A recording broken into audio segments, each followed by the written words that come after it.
जय हिंद एवरीबॉडी।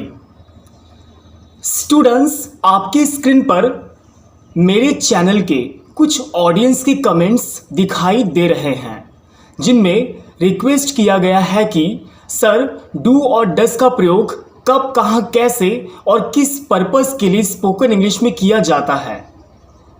तो आज की इस वीडियो में हम जानेंगे कि डू और डस का प्रयोग स्पोकन इंग्लिश में कैसे किया जाता है। तो चलिए शुरू करते हैं डू और डस के प्रयोग को समझना।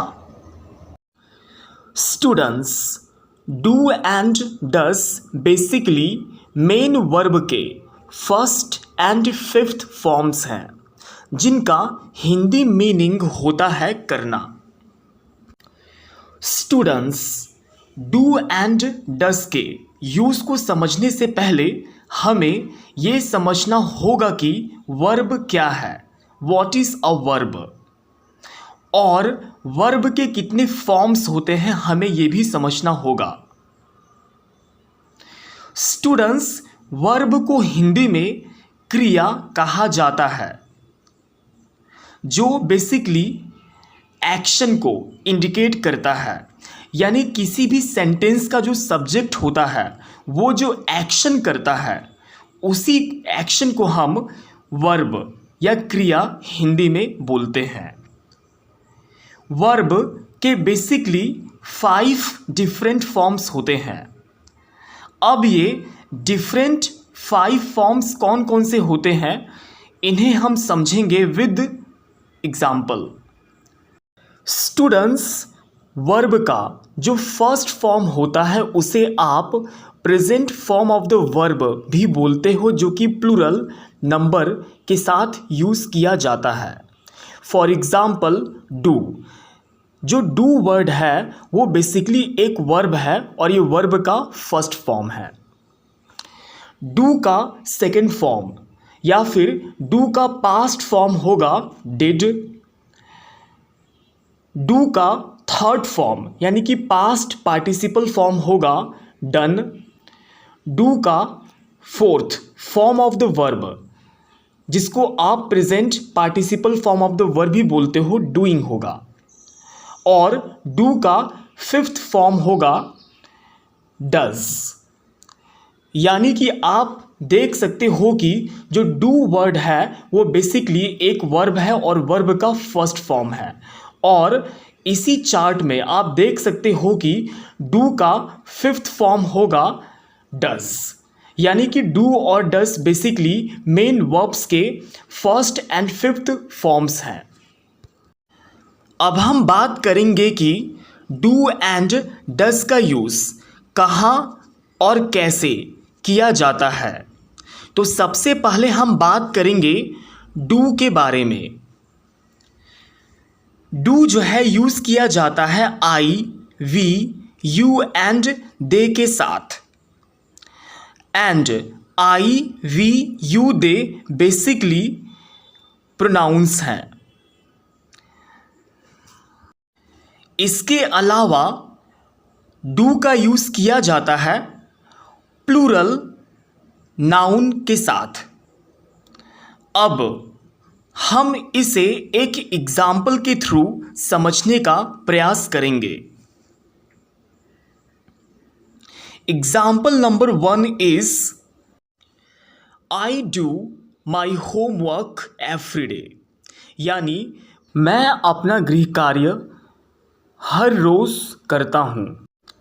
Second example, we do our homework every day, यानी हम हर रोज अपना गृह कार्य करते हैं। Third example, you do your homework every day, इसका मतलब है कि तुम अपना गृह कार्य हर रोज करते हो। Fourth example, that is they do their homework every day, यानी वे हर रोज अपना गृह कार्य करते हैं। And the last example is do dogs bark in the night, यानी क्या कुत्ते रात में भौंकते हैं।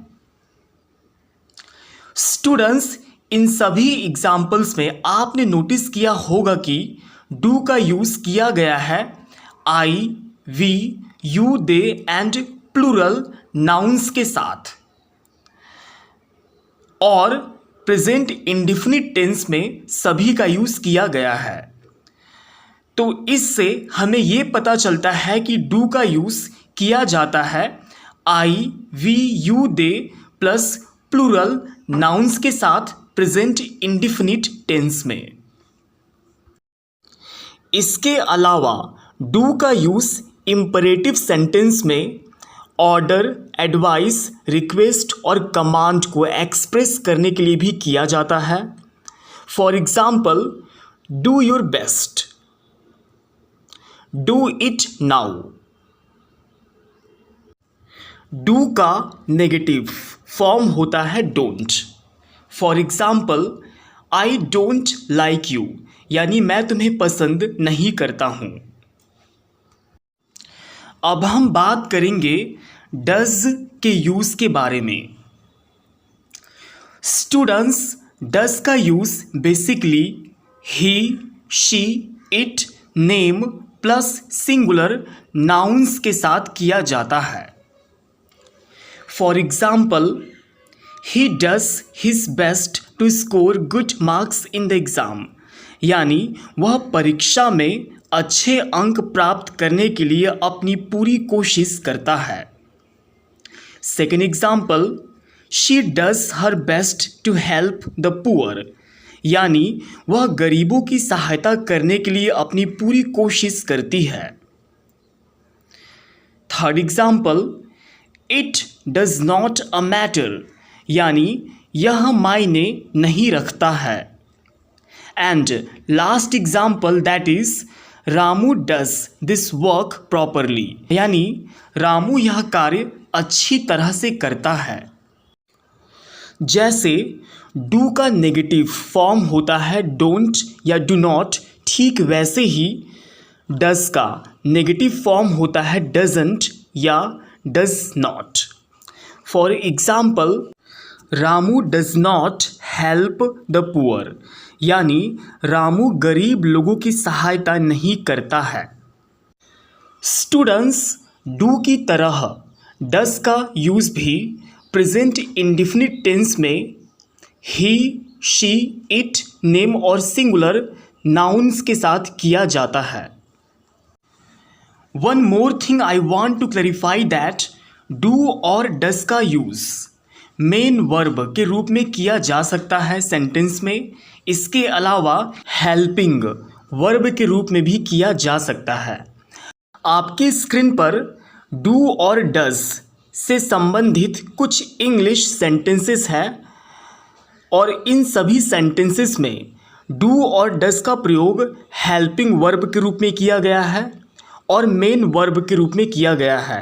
आप इन्हें पढ़ें और पॉइंट्स को समझने की कोशिश करें।